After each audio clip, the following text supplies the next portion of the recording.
Welcome दोस्तों, समाधान study YouTube channel में। मेरा नाम है अदिति यादव और आज हम बात करेंगे वायु कुछ इंपॉर्टेंट प्रश्नों के बारे में जो एम्स, बीएससी नर्सिंग, पैरामेडिकल, पीएनएचटी, यहाँ तक कि नीट जैसे परीक्षा में भी बहुत इंपॉर्टेंट है। एनसीईआरटी बेस्ड क्वेश्चन है ये सब। तो हम लोग स्टार्ट करते हैं। उम्मीद है आप लोग अपने पास एक कॉपी, पेन, रजिस्टर और एक पानी की बोतल साथ में लेके बैठे होंगे। इस क्वेश्चन को पहले आप करेंगे, फिर उसके बाद डिटेल एक्सप्लेनेशन इस वीडियो से देखें। पुनर्योगज डीएनए तकनीक में शुद्धिकरण प्रक्रिया के दौरान शीतल यानी ठंडा यानी चिल्ड इथेनॉल किसे अवक्षेपित करता है। इस क्वेश्चन को मैं आप लोगों को इंग्लिश में भी दिखा देती हूँ। ये देखिए, during purification recombination DNA chilled ethanol डालने से क्या प्रेसिपिटेट होता है। चिल्ड इथेनॉल डालने से, तो उम्मीद है आप लोगों ने आंसर अपना बता दिया होगा। तो इसका आंसर है डीएनए। चिल्ड इथेनॉल डालने से डीएनए प्रेसिपिटेट, मतलब कि डीएनए दिखता है, डीएनए प्रेसिपिटेट होता है, राइट। अब अगला क्वेश्चन है हमारा ये वाला। इसमें पूछा है कि एंजियोस्पर्म में हमको बताना है अगुणित यानी हैप्लॉइड, डिप्लॉइड और ट्रिप्लॉइड संरचनाएं कौन कौन सी है। तो सबसे पहले हमें देखना है हैप्लॉइड यानी अगुणित कौन सी है। तो हम लोग जानते हैं यहाँ पर ये सहायक सेल यानी इसे बोलते हैं सिनर्जिड सेल और एंटीपोडल सेल। तो देखो यहाँ पे सिनर्जिड सेल और एंटीपोडल सेल ये दोनों तो हैप्लॉइड होती हैं, राइट। तो यहाँ पर ये सिनर्जिड सेल ये हैप्लॉइड है, ये भी हैप्लॉइड है, ये भी हैप्लॉइड है और ये भी हैप्लॉइड है। अब बात करते हैं, हमें देखना है डिप्लॉइड की। तो देखते हैं डिप्लॉइड किसमें। देखो ये एंटीपोडल है, तो हमने बताया था सिनर्जिड सेल यानी कि सहायक कोशिका और प्रति व्यासांत कोशिकाएं ये क्या होती हैं, ये हैप्लॉइड होती है। तो देखो ये तो गलत हो गया ना, तो ये पहला ऑप्शन नहीं होगा। ये देखो प्राइमरी एंडोस्पर्म सेल, ये से बोलते हैं PEC प्राइमरी एंडोस्पर्म सेल, ये 3N होता है, तो ये भी ऑप्शन नहीं होगा। ये देखो हमारे पास सिनर्जिड सेल, ये भी ऑप्शन नहीं होगा। हमने बोला था एंटीपोडल सेल और सिनर्जिड सेल ये कैसी होती हैं, ये हैप्लॉइड होती है, राइट। अब देखो ये सहायक कोशिका युग्मनज, युग्मनज यानी जायगोट, जायगोट होता है हमारा 2N, राइट। और ये देखो हमारा, ये देखो प्राथमिक भ्रूणपोष केंद्र, ये होता है हमारा 3N, राइट। तो ये हो गया हमारा 3N, ये हो गया हमारा N और ये हो गया हमारा 2N। इस क्वेश्चन को इंग्लिश में भी देख लीजिए आप।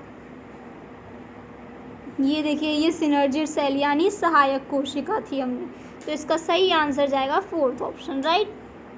नेक्स्ट क्वेश्चन पे बढ़ते हैं हम लोग। बड़े, इस क्वेश्चन को पहले खुद सॉल्व करिए। बड़े रंगीन सुगंध युक्त मतलब खुशबूदार मकरंद युक्त यानी कि नेक्टर होना चाहिए इनके पास। तो बताओ कौन।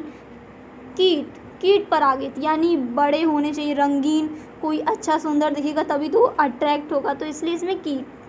वायु परागण के लिए क्या होता है, इसमें ना वायु परागण में हमेशा जो ओवरी होती है ना वो एक ही ओवरी होती है, ये वायु परागण की विशेषता है, राइट। तो अगला क्वेश्चन हम लोग देखते हैं।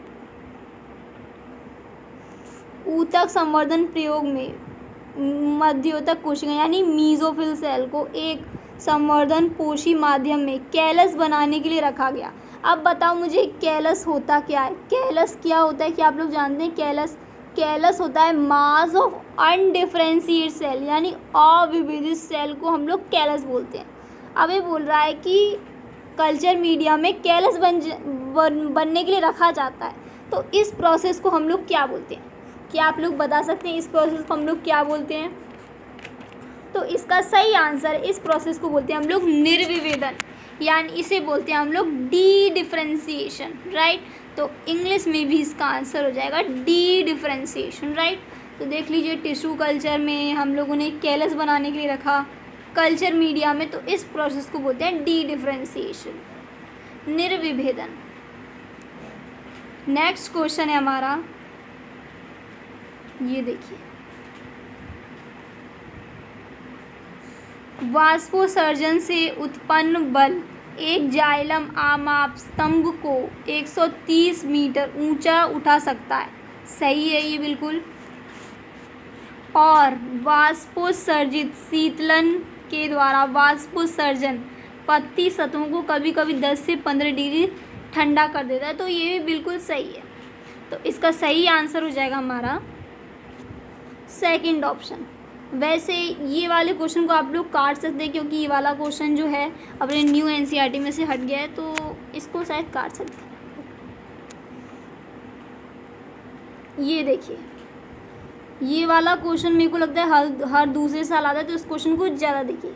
जैव विविधता पर ऐतिहासिक सम्मेलन अर्थ समिट रियो डी जेनेरो में किस वर्ष में हुआ था?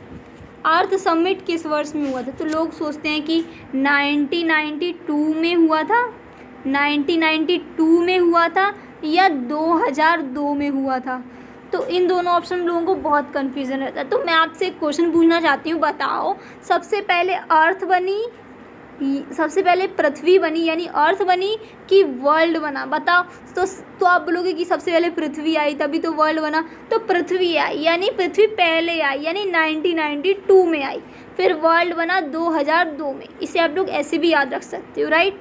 तो अर्थ समिट हुआ था हमारा 1992 में, वो भी कहाँ हुआ था? रियो डी जेनेरो में। जबकि जो वर्ल्ड समिट है, वर्ल्ड समिट वो हुआ था 2002 में। वर्ल्ड समिट कहाँ हुआ था? वो हुआ था हमारा दक्षिण अफ्रीका के जोहान्सबर्ग में। कहाँ हुआ था? दक्षिण अफ्रीका के जोहान्सबर्ग में। तो ये भी इम्पोर्टेंट, 2002 में क्या हुआ था? World summit. और सबसे पहले पृथ्वी आई थी, इसलिए थोड़ी पहले हुआ था 1992 में। तो इसका सही आंसर क्या हो जाएगा? Third option. उम्मीद है ये वाला क्वेश्चन आपका सही गया होगा।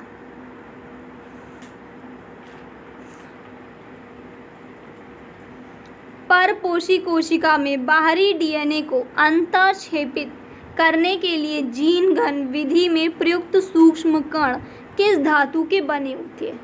तो यानी जीन घन। अब आप लोग मुझे जल्दी सोच के बताइए जीन घन का दूसरा नाम क्या है? तब तक मैं पानी पी लेती हूँ। तो जीन घन का दूसरा नाम है हमारा बायोलिस्टिक। जीन गन का दूसरा नाम है हमारा बायोलिस्टिक। इसे मैं बोलती हूँ गन। गन यानी गोली, यानी कि जीन गन का दूसरा नाम क्या है? बायोलिपिस्टिक। इसका नाम है बायोलिस्टिक। मैं इसे बोलती हूँ लिपस्टिक। जो लिपस्टिक लगाता है वो गोली तो मारेगा ही ना। तो जीन गन का दूसरा नाम है बायोलिपिस्टिक। इसमें हम लोग क्या करते हैं? बहुत ही हाई वेग में टंगस्टन और गोल्ड की लेपिंग करते हैं, राइट। तो ये हो जाएगा इसका फोर्थ ऑप्शन। अभी देखिए, झिल्ली के आर पार सांद्रण प्रवणता के विरुद्ध आयनों की गति एकत्र होने की प्रक्रिया किसके द्वारा व्याख्या की जा सकती है? तो उम्मीद है आप लोगों ने सही आंसर सोचा होगा। देखो भैया, विरुद्ध, सांद्रता के विरुद्ध, तो ये होता है एक्टिव डिफ्यूज़न। और ये जो सब है ना, इन सब में होता है पैसिव डिफ्यूज़न।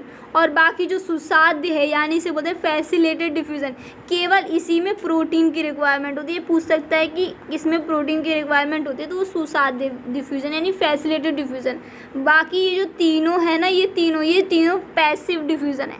और एक्टिव डिफ्यूज़न मतलब ये होता है सांद्रता के विरुद्ध। अब बात करते हैं स्तंभी यानी एक्साइल प्रेजेंटेशन की। स्तंभीय यानी एक्साइल प्रेजेंटेशन की।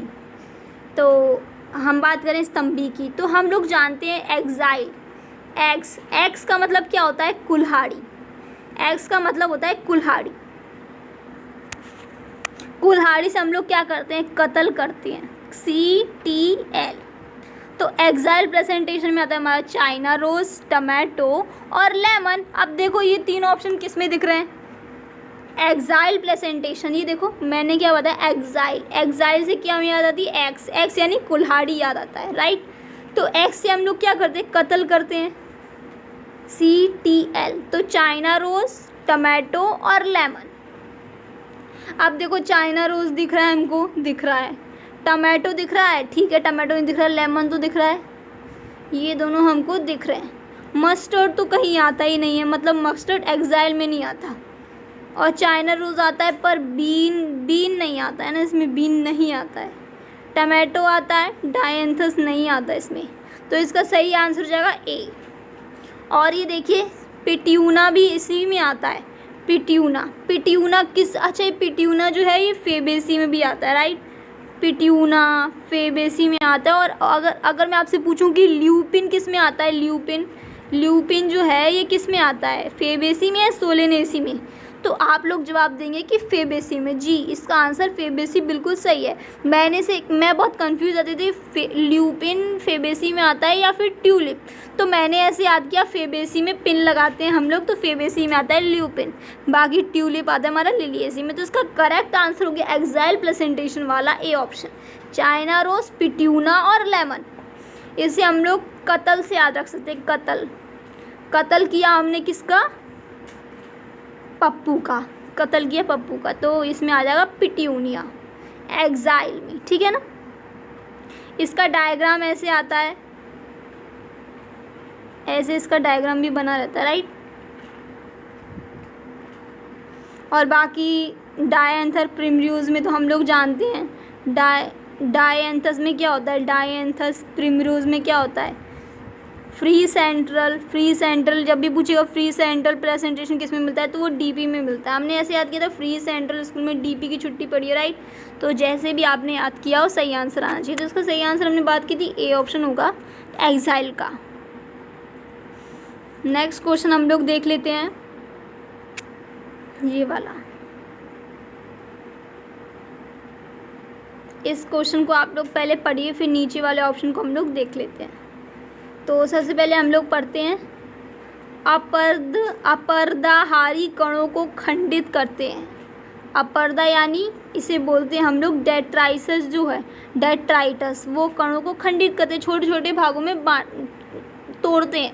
तो हाँ, बिल्कुल सही है ये तो। और सेकंड ऑप्शन क्या है,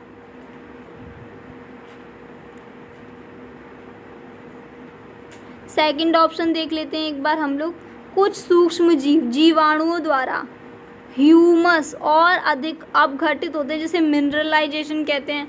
जी, ये भी बिल्कुल सही है, और अपघटित होकर मिनरलाइजेशन बनता है। और जल विलेय अकार्बनिक पोषक नीचे चले जाते हैं अवक्षेपित जल से, लीचिंग यानी निक्षालन कहते हैं। ये भी बिल्कुल सही है। अब डी ऑप्शन देख लेते हैं।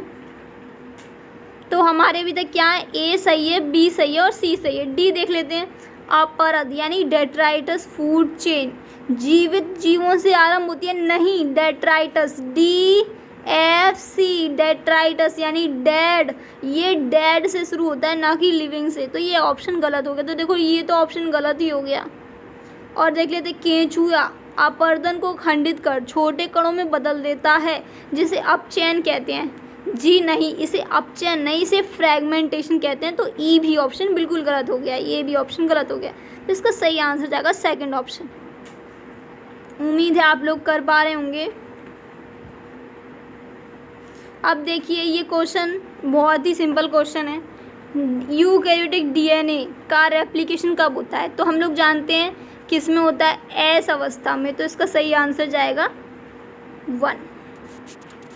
और अगर मैं आपसे पूछूं हिस्टोन प्रोटीन का रेप्लिकेशन कहाँ होता है, हिस्टोन प्रोटीन का रेप्लिकेशन होता है भी एस अवस्था में ही, राइट। क्योंकि जो हिस्टोन होती है, हिस्टोन की तो चारों डीएनए उसके चारों कवर बना देता है। ये जैसे देखो ये हिस्टोन है और डीएनए इसकी चारों ओर कवर कर देता है, हिस्टोन को कवर कर देता है। तो मतलब जहाँ हिस्टोन का डुप्लीकेशन होता है वहीं डीएनए का डुप्लीकेशन होता है, यानी प्रतिकृति होती है। तो इसका सही आंसर जाएगा थर्ड ऑप्शन। हम देखते हैं अपना ये वाला क्वेश्चन, मेटाजाइलम। ये देखिए, endarch and exarch as term often used describing the position of secondary xylem of plant body। देखिए इसे हिंदी में देख लेते हैं एक बार। ये इंडार्च और एक्सार्च शब्द का प्रयोग सेकेंडरी जाइलम के लिए किया जाता है क्या? बताओ यस या नो। तो इसका आंसर है नहीं, सेकेंडरी जाइलम के लिए नहीं, प्राइमरी जाइलम के लिए किया जाता है, राइट। अब बोल रहा है कि एक्सार्च कंडीशन, ये देख लेते हैं एक बार। Exarch condition is most common feature of root system. जी हाँ, ये बिल्कुल सही है, ये रॉन्ग है। हम ऐसे याद कर सकते हैं RX यानी रूट में मिलता है हमें एग्जास्ट कंडीशन, और स्टेम में मिलता है हमें इंडार्च कंडीशन। तो देखिए पहला तो गलत था, पहला गलत है और सेकंड सही है। और मैं पूछूं स्टेम में एग्जास्ट मिलता है या एंडार्च, तो इसे हम लोग ऐसे याद करेंगे सेंड PC, हमें PC सेंड करो। स्टेम में जो प्रोटोजाइलम होता है वो सेंटर की तरफ होता है, और यहाँ पे E दिख रहा है, तो यानी कि स्टेम में होता है इंडार्च कंडीशन। नेक्स्ट क्वेश्चन है हमारा फिनोमेना ऑफ पिलियोट्रोपिज्म। तो पिलियोट्रोपिज्म के बारे में बात करते हैं, बहुप्रभाविता जिसे हिंदी में बोलते हैं बहुप्रभाविता, हिंदी में इसका बहुत ही अच्छा नाम है, यानी कि बहुत सारे प्रभाव, बहुप्रभाविता, बहु से ले लो बहुत सारे प्रभाव एक जीन के द्वारा होता है। तो देखो एक जीन कहाँ लिखा है, 2 या अधिक जीन नहीं होगा, एक जीन से बहुत अलील है तो ये नहीं होगा, 2 अलील की उपस्थिति में 2 जीन नहीं होगा, एक जीन जो बहुत से फिनोटाइप को प्रभावित करते हैं, यानी कि बहुत सारे प्रभाव एक जीन के द्वारा होते हैं, तो इसे ही बोलते हैं बहुप्रभाविता, बहुत सारे प्रभाव। तो बहुप्रभाविता का उदाहरण आप लोग मुझे बता सकते हैं, इसमें आता है हमारा फिनाइल कीटोनूरिया, इसे बोलते हैं PKU। इसमें क्या होता है, बाल झड़ने लगते हैं, मेंटल रिटार्डेशन होता है। अब बात करते हैं नेक्स्ट क्वेश्चन की, उम्मीद है ये वाला क्वेश्चन आप लोग कर लेंगे। पूछा है हेट्रोस्पोरस यानी कि विषम बीजाणु टेरिडोफाइटा के किस युग में है। तो हम लोग जानते हैं सिलेजिनेला और साल्विनिया ये हेट्रोस्पोरस होते हैं। टेरिडोफाइटा जो है ये बीजी मतलब कि सीड हैबिटाट का प्रिकर्सर होता है, यानी ये प्रिकर्सर है, इसी के जस्ट बाद बीज बनना प्रारंभ हो जाते हैं। तो टेरिडोफाइटा को सीड हैबिटाट का प्रिकर्सर कहते हैं। तो इसका सही आंसर जाएगा हेट्रोस्पोरस सिलेजिनेला साल्विनिया। और हम लोग जानते हैं जो ज़्यादातर टेरिडोफाइट होते हैं वो होमोस्पोरस होते हैं, राइट, लेकिन एक्सेप्शन है सिलेजिनेला और साल्विनिया। उम्मीद है आप लोगों का ये क्वेश्चन सही गया होगा। तो हम देख रहे थे मैचिंग वाले सवाल, तो ये देखते हैं मैचिंग वाले। इस क्वेश्चन को करने की ट्रिक होती है, जो क्वेश्चन हमें जो भी ऑप्शन हमें सबसे पहले आता है वो उसको मिलाना है। तो हम लोग जानते हैं क्वीसेंट स्टेज यानी शांत अवस्था, इसे बोलते हैं इनएक्टिव स्टेज यानी इनएक्टिव फेज। सी का हो जाएगा दूसरा, तो ये देखिए सी का दूसरा सिर्फ इसमें है। ए का हो जाएगा हमारा चौथा। एम फेज होता है इक्वेशनल डिवीज़न, यानी कि एम फेज को क्या बोलते हैं, समविभाजन फेज, राइट। तो इसका फोर्थ ऑप्शन हो जाएगा। बी का हो जाएगा पहला, यानी G2 में होता है प्रोटीन सिंथेसिस।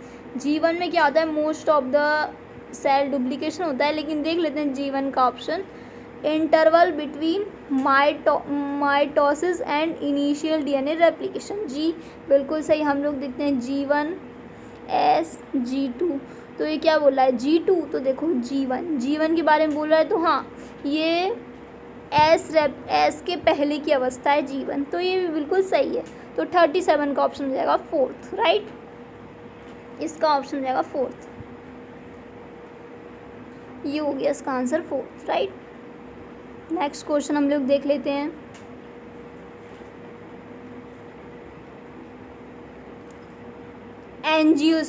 एंजियोस्पर्म नहीं, जिम्नोस्पर्म में परागकण सूक्ष्म बीजाणु धानी से मुक्त होते हैं और वायु धारा द्वारा ले जाए जाते हैं। क्या आप लोग बता सकते हैं ये सही है गलत? मैं इसको जूम कर देती हूँ। अब बताइए, जो जिम्नोस्पर्म पादपों में परागकण सूक्ष्म बीजाणु धानी से मुक्त होते हैं और वायु धारा द्वारा ले जाए जाते हैं, ठीक है, बिल्कुल सही है।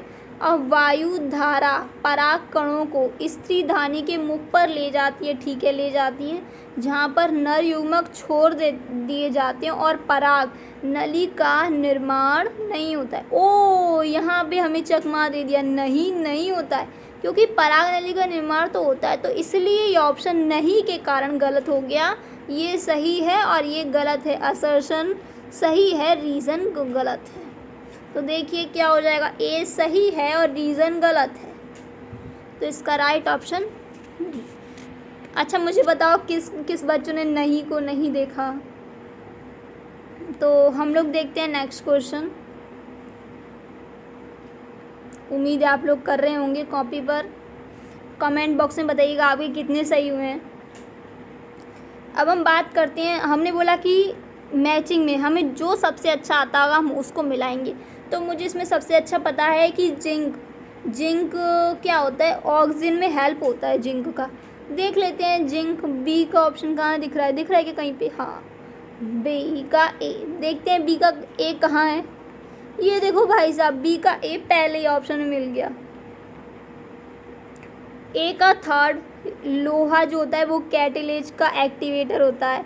सी का फोर्थ, देखो सी का फोर्थ क्या है, बोरॉन जो होता है पॉलन ट्यूब के जर्मिनेशन में कोशिका का लंबन और विभेदन करता है। मॉलिब्डेनम क्या करता है, नाइट्रेट रिडक्टेज का घटक है। तो इसका सही ऑप्शन डी हो जाएगा, राइट। ये देखिए डी ऑप्शन। नेक्स्ट क्वेश्चन की तरफ चलते हैं। कीमोऑस्मोसिस, देखो कीमोऑस्मोसिस के लिए हमें क्या ज़रूरत है। कीमोऑस्मोसिस के लिए तो हम लोग जानते हैं, बिल्कुल एनसीईआरटी की लाइन है ये, तो बिल्कुल कीमोऑस्मोसिस जो हमने चित्र देखा होगा आप लोगों ने एनसीईआरटी में, ये देखा होगा। यहाँ पर photo system PS second PS 1 रहते हैं। यहाँ पर ये ल्यूमेन होता है, ये स्टोमा होता है बाहर की तरफ, ठीक है ना। और यहाँ पे ATP सिंथेज लगा होता है। तो कीमोऑस्मोसिस में ATP सिंथेज तो बहुत ही इंपॉर्टेंट है। ये देखो यहाँ पर ATP सिंथेज है, इधर देख लेते हैं, सिंपल सही से दिख जाएगा। इधर देखिए, यहाँ पे देखिए ATP सिंथेज है। यहाँ पर NADP सिंथेज की कोई बात नहीं की गई। यहाँ पे देखो NADP सिंथेज की कोई बात नहीं की गई, ATP सिंथेज है। कीमोऑस्मोसिस के लिए हमें चाहिए एक मेम्ब्रेन यानी एक झिल्ली, प्रोटॉन पंप चाहिए और प्रोटॉन ग्रेडियंट चाहिए, ना कि इलेक्ट्रॉन ग्रेडियंट। तो इसका सही ऑप्शन हो जाएगा सेकंड। सही ऑप्शन हो जाएगा इसका सेकंड। प्रोटॉन पंप चाहिए, प्रोटॉन प्रवणता, ATP सिंथेज चाहिए हमें और एक मेम्ब्रेन यानी एक झिल्ली चाहिए। नेक्स्ट क्वेश्चन है हमारा, जस्ट सेकंड। होमोलोगस DNA के निर्माण के चरण यानी सीक्वेंस बताने। तो सबसे पहले इस क्वेश्चन के लिए हम लोग सबसे पहले क्या करेंगे, उम्मीद है आप लोगों ने खुद सॉल्व किया होगा पहले से, अगर नहीं आता है तो देख सकते हैं। सबसे पहले रिकॉम्बिनेंट DNA में के निर्माण के लिए हमें क्या बनाना है, rDNA बनाना है, यानी रिकॉम्बिनेंट DNA बनाना है। सबसे पहले हमारे पास कोई चीज़ बनानी है तो सबसे पहले हम क्या करते हैं, उसे काटते हैं। जैसे हमारे पास ये सेल दिए, हमें अच्छा सेल बनाना है तो हम क्या करेंगे, सबसे पहले काटेंगे। तो सबसे पहले हम क्या करेंगे, कट करेंगे। तो देखो कट करना कहाँ लिखा है, यहाँ पर अंतःक्षेपण, यहाँ पर पृथक्करण है और यहाँ पर काटना है। देखो काट रहे हैं यहाँ पे। तो सबसे पहले इसका ऑप्शन हो जाएगा बी इसमें है, इसका ऑप्शन हो जाएगा बी किस किस में है बताइए, बी इसमें है और इसमें है। फिर उसके बाद जब हम काट देते हैं तो फिर उसके बाद क्या करते हैं, भाई साहब ये आपने इसमें से काटा, मतलब कोई चीज़ काटी, तो काटने के बाद बताओ क्या करोगे, उसको निकालोगे, उसमें लगे थोड़े रहने दोगे। तो काटने के बाद निकालते हैं। तो देखो निकालते किस में है, अंतःक्षेपण किया, फिर उसको निकालेंगे किस में, यहाँ पे हमने काट दिया। तो देखो सी में क्या करते हैं, पृथक कर रहे हैं, तो पृथक करते हैं हम लोग, जी बिल्कुल सही, निकालते हैं। निकालने के बाद क्या करेंगे हम लोग, उसे वांछित जीन का आवर्धन, उसे बड़ा करेंगे। निकालने के बाद छोटा है तो उसे बड़ा कर देंगे ताकि थोड़ा PCR से हम लोग एम्प्लीफिकेशन करते हैं DNA का। बड़ा करने के बाद हम उसे होमोलोगस DNA का अंतःक्षेपण कर देंगे, राइट, ठीक है ना। तो इसका आंसर हो जाएगा बी। ये देखिए होस्ट में उसे डाल देंगे, तो इसका आंसर हो जाएगा हमारा बी। ये देखिए बी। नेक्स्ट क्वेश्चन है हमारे पास, ये बायो मैग्निफिकेशन, ये हमारी नई NCERT में से हट गया तो इस क्वेश्चन को हम नहीं कर रहे हैं, हटा देते हैं।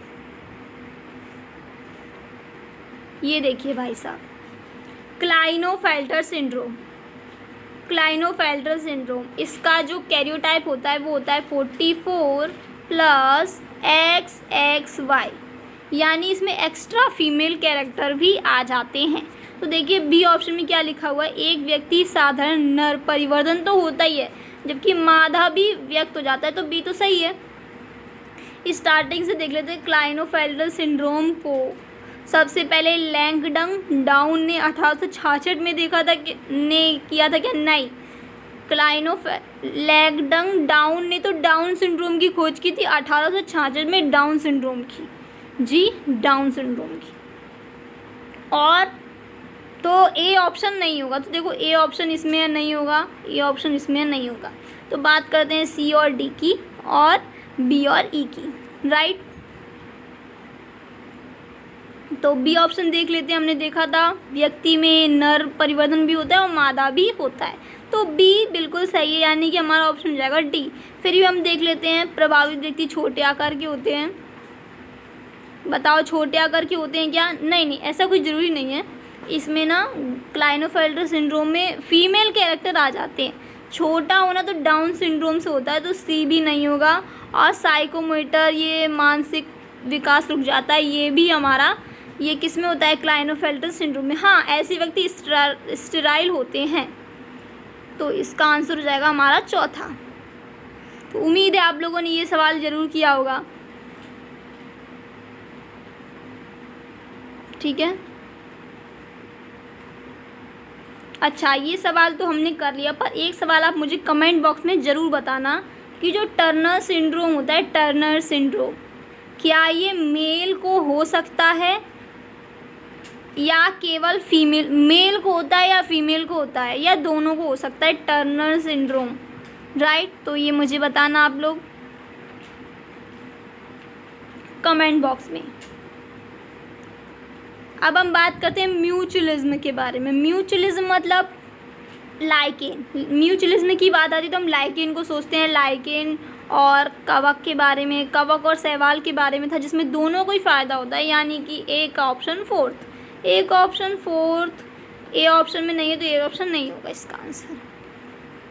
कमेंसुलिज्म की बात करें तो एक को लाभ और एक को हानि होती है, तो ये नहीं होगा, सॉरी, कमेंसुलिज्म में एक को लाभ और एक को हानि होती है, यानी बी का पहला, ये नहीं होगा, ये भी नहीं होगा क्योंकि इसमें बी का सेकंड दिया है, बी का थर्ड, तो इसका सही ऑप्शन होगा थर्ड।